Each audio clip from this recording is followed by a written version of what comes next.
Hey guys, how are you? Happy Monday. Welcome into another episode of the Daily Juice Podcast with me, Matt Perrault at Sports Talk Matt. To follow me across all socials, this podcast always being brought to you by our good friends at omahasteaks.com/juice. If you guys are going there, get a subscription. That gives you free burgers for life and 10% off your first purchase at omahasteaks.com/juice. And that 100% money back guarantee comes along with it. Okay, not a good day yesterday.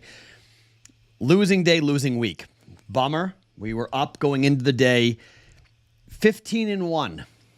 Straight up favorites went 15-1. The only loser, Baylor. Was I on Baylor? Yep, I was on Baylor. The dogs in the NCAA tournament are getting absolutely destroyed. I mean, it's straight up more than ATS, but ATS are getting destroyed as well. Blowouts all over the place. I hate it when I make projections and predictions that are correct, but I don't follow my own advice. You know, I said this is going to be a very chalky NCAA tournament. I said I thought our futures were going to be very alive because of that. 1s and 2 seeds making deep runs. Arizona, North Carolina, 1-2. Iowa State, 2. Creighton, a 3. Tennessee, a 2. I mean, we didn't take long shots. Marquette is a 2. I mean, these are all chalky plays, but I bet the future on them, but I haven't been betting individually. Like UConn should have been a play today. Purdue should have been a play today. I look at the board, I'm like, there's no way I'm laying 11, 12, 13, 14 points. But they're covering these numbers. It's remarkable. I mean, A&M gave a scare to Houston, but it would have been great if Houston lost that game. Perfect for Marquette. Would have set it up beautifully for Marquette to make a run. That stunk. I was pulling hard. I was like, come on, Marquette. But, you know, look, we've got some decisions to make here coming up. And on Friday night, the last game of the Sweet 16 is Tennessee-Creighton. Futures on both. I want the Jays to win. I want that 30-1 to stay alive, obviously, but you know, what do we do with that? Marquette, Arizona, and North Carolina appear to be on a collision course for not playing. I think they play Thursday. They both play Thursday, and then they play on Saturday. Like, what do we do with that? So I'm just going to tell you right now, I'm going to be betting every day, but I'm not going to be betting heavy every day, okay? I'm gonna give you a couple plays every day, and we're going to head towards those futures because I need to hit one of those to make up for what we've done here in the tournament. I was great all year, and the conference tournament and the NCAA tournament have not been my friend. I'm not alone here. There are some people who are very sharp and better gamblers than me who have made money and done very well. But I've been betting in-game more than anything, trying to get myself out of plays and bets because I was like, oh, no. Like, you know, I bet the over in that game involving Alabama and Grand Canyon. Whoops. I got out of that real quick, a bit under 160. That game came not even close to going over 160.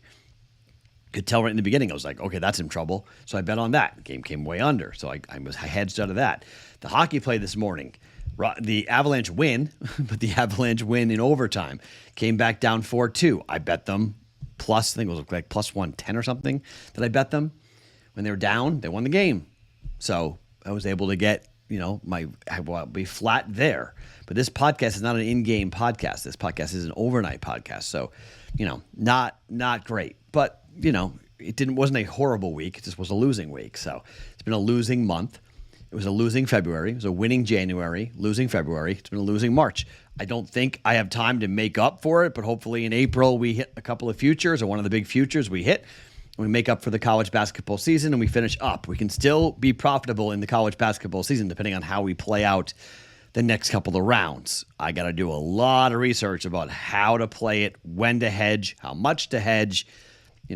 Tennessee and Creighton create kind of a problem. I'm not going to hedge on Marquette, NC State. I think Marquette wins that game. NC State's hot, but I think Marquette wins that game. So, I don't think we've got to do too much with that game. North Carolina, I think they're going to beat Alabama, so I'm not sure we need to do much with that game.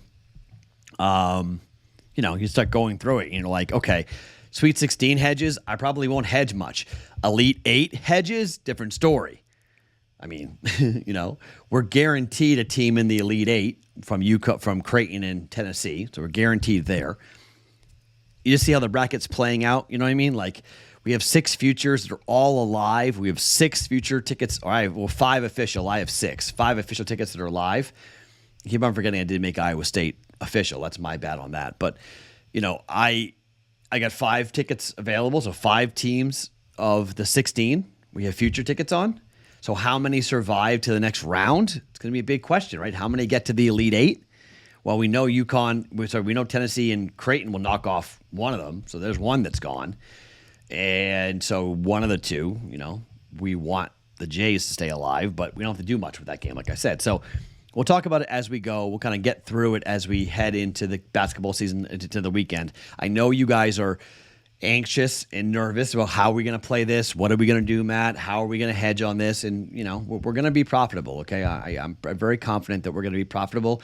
We just have to be smart about it and figure out which sides to be on, plus money, how many units to put down, that type of stuff. So, again, if you don't have the bankroll to do this, and I'm not saying you have to, okay? But if you came along for the ride, maybe you just let it ride and you don't play the hedge, okay? That's my advice, because it's going to get ugly until we get to the final, and it's 2 weeks away from the final, okay? We're 2 weeks away from the final. Just keep that in mind, okay?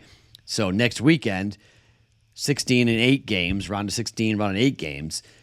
The hedges, we could be, a 30-to-1 hedge, we may hedge 10 units on that, right? I don't know how many, just to see. And then maybe the Jays would win. If they win the game, then they're in the Final Four. In the Final Four, how many units do we hedge there? I don't know, 5? Then they get to the championship game. Okay, we're sitting on a 15-to-1 ticket now. So our 14-to-1 ticket could be hedged a unit. But, you know what I mean? I got to figure out how we're going to play this out. But, we will have opportunities to at least be flat, okay? We're not going to lose money on these hedges. But we've got too much. We've had too much value in the market for us to lose. We bought it too early for us to lose money on it. So I know a bunch of you in the Discord channel, you have constant questions. We will go through that each day, each week as we head towards. And frankly, the Sweet 16 games are really hard. Okay, this is a really hard round to bet. And I had a bad first weekend. So I don't know how aggressive I'm going to be with the tournament in terms of the futures we have. I may just let them ride and just say, okay, we're done betting these individual games. We've got the future tickets. Let's just see what happens. It's very possible Thursday and Friday you won't see much action out of me on the tournament games, just FYI, okay? So what are we going to play today? Well, you guys have asked for it. You guys have been asking me for baseball futures. Now, I'm not going to bet anyone to win the World Series, win divisions, all that stuff until basically the 4th of July. I wait. However, we must bet win totals before. And I had 2 bets in hockey. We took the Boston Bruins over 98.5 points and the Tampa Bay Lightning under 96.5 points. Boston's already there. We got that. Okay, the Bruins will cash that ticket for us. The other side, the under 96.5 win total for Tampa Bay, that's tracking towards we're going to cash that. So hopefully we'll get that in. So that will be another 2 units that we'll stack there from that. So I'm going to give you 2 baseball bets from a future perspective, okay? The last 2 years, I have bet the over on the Florida Marlins. Now, Shop, DraftKings has this at 78.5. FanDuel is 77.5. Some books are at 76. The market high that I found last night was 78.5 at DraftKings. We're going to bet the under. I've bet over the last 2 years. I've cashed it once last year, missed it the year prior. Last year, the Florida Marlins, if you were with us, you remember the number of one-run games that the Marlins won. It was unbelievable. They had a negative 57 run differential, yet they were in the top half of Major League Baseball for wins. They just won a ton of games, 3-2. They averaged about 4 runs a game. They're still projected next year to have about 4.5 runs per game. They're projected to have a negative run differential, again, according to Fangraphs. They're in a division that is not going to give them many breaks, all right? They're with the Braves. We know anytime you're playing the Braves, you're going to have a difficult task, difficult time. I know they don't play their divisions as much as in previous years. So that's led to a lot of people going like, well, these win totals are different because they play different, schedules and what they're used to. They don't play 18, 19 games against their own division.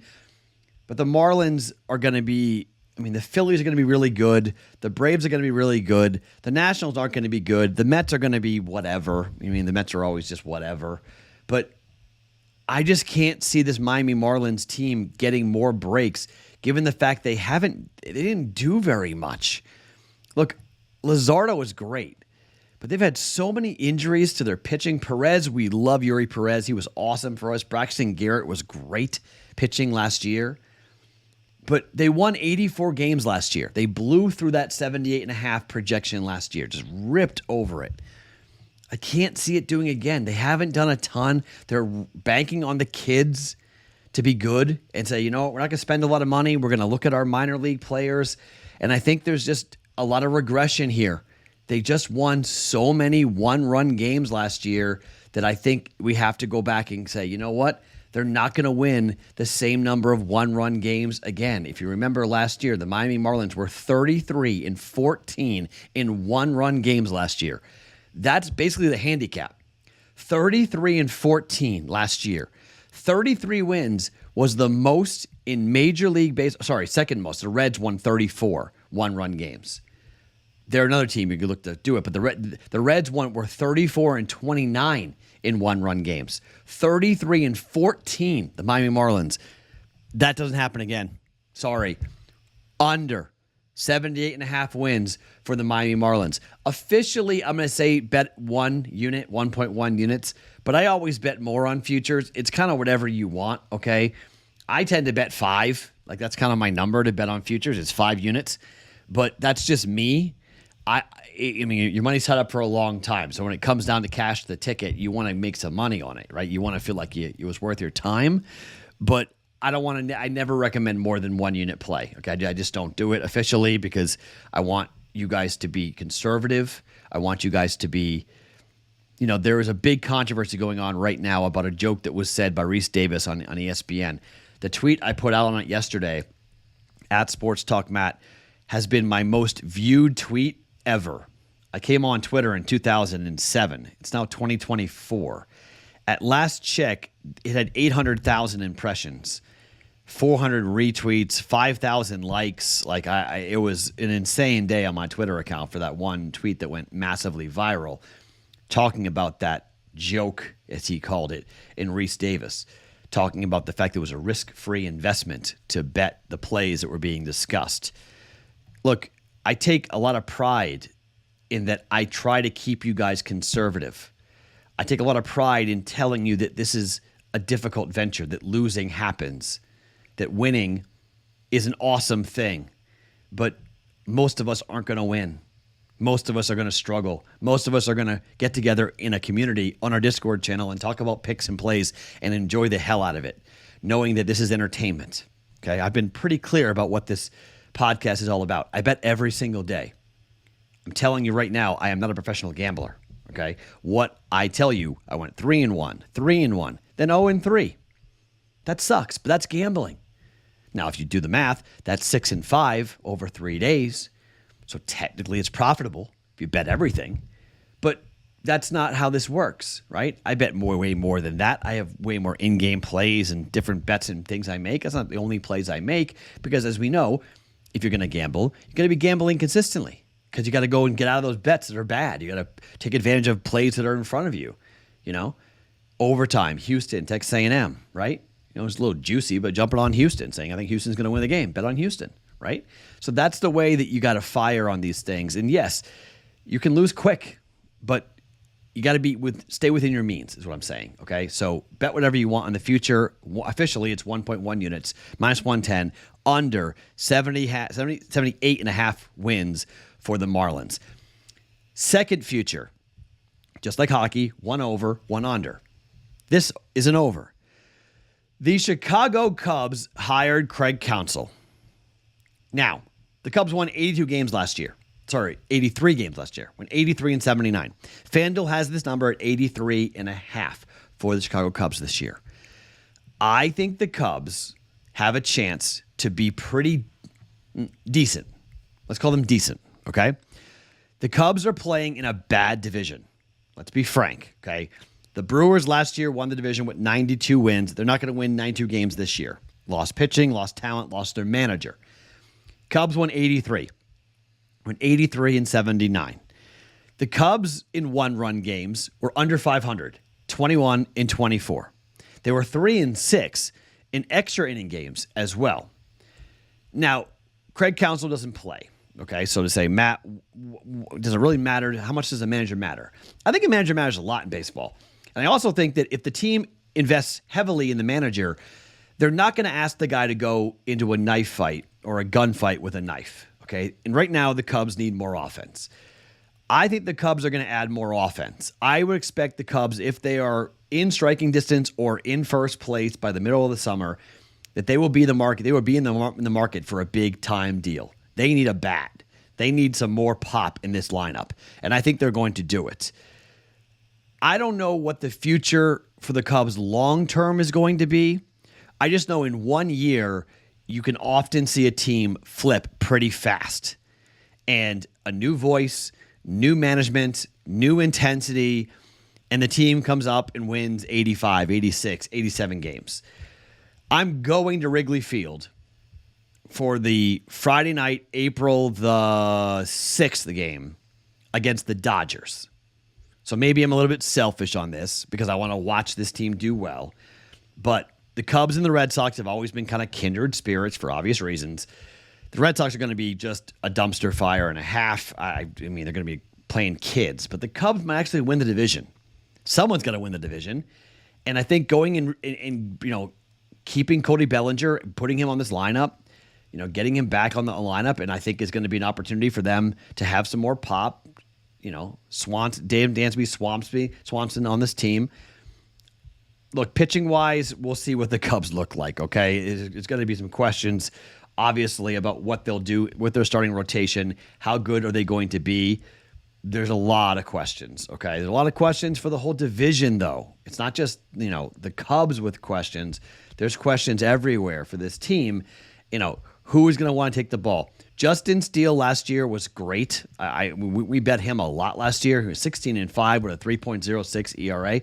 Need another year like that out of Justin Steele. Okay, if you get another year of that out of Justin Steele, I think we could be doing pretty well. And whenever you're betting futures and win totals, it's always looking at the 5 game, the 5 starters and who's pitching in the second, third, in that realm. Who's their third, fourth, and fifth starter. Cubs are okay in that spot. They're not great, but they do play in a ballpark that can be really friendly, and they open up on the road against the Texas Rangers. Then they play Colorado at home opener on April the 1st, which is crazy in Chicago.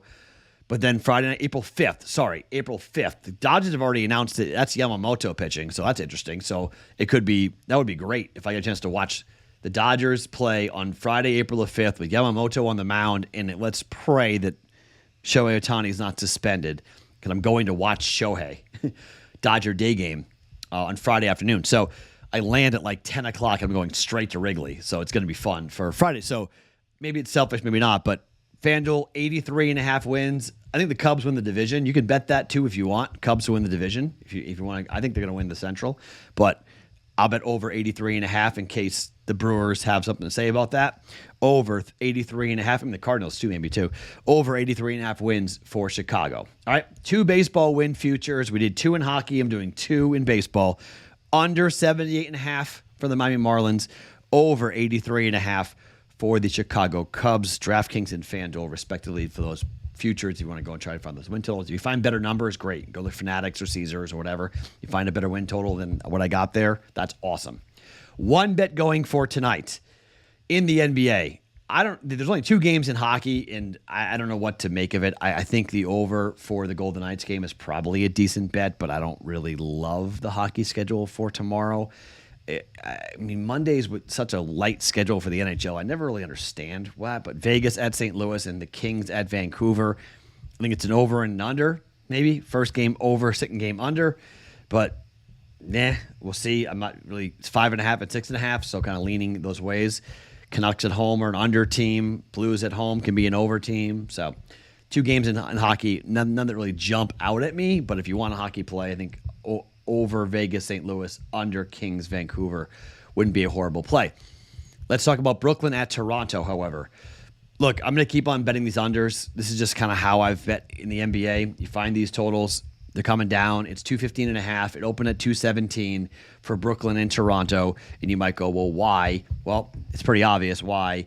Brooklyn has been just an under machine on the road, 19, 16, and 1 to the under on the road. But Toronto is 23 and 12 to the under. 6 straight games under for Toronto, 7 of their last 10 to the under for Toronto. I mean, they are just an under machine themselves. 232 against Washington, under by 11. 230 against Oklahoma City, went under by 4. 234 at Sacramento, went under by 22. 219 against Orlando, under by 12. 218.5 against Orlando, under by 2.5. 233 against Detroit, under by 16. The last time a game at home went over was on the 3rd of March against New Orleans. It was 230.5, and it went over by 6.5 because they gave up 139 points in that game. Not because Toronto scored anything, it's because they couldn't stop at anything that night. I mean, that's embarrassing. 139 to New Orleans. So under 215.5, Brooklyn and Toronto for 1.1 units. That's the only play going here for today on a Monday. No college basketball. We're taking a break for a couple of days, lick our wounds a little bit, and head off into the big weekend for Thursday and Friday for the Sweet 16 and the Elite 8 over the weekend. My name is Matt Perrault. Follow me across all socials at Sports Talk Matt every morning. Daily Juice Podcast always being brought to you by OmahaSteaks.com.